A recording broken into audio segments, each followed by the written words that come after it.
Welcome today in front of me Red Magic 7, and I'll show you how to change fingerprint sensor animation on this device.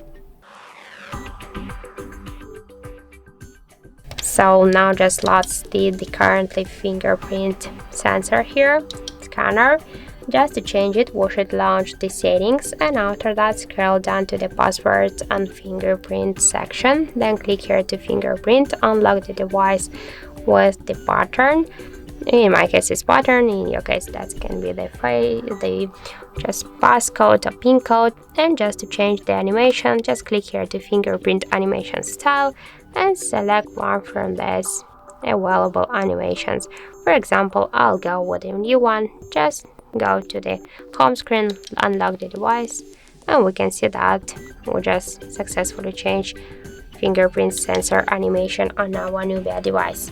So that's it. Thank you for watching, and if you find this video helpful, don't forget to leave a like, comment, and to subscribe our channel.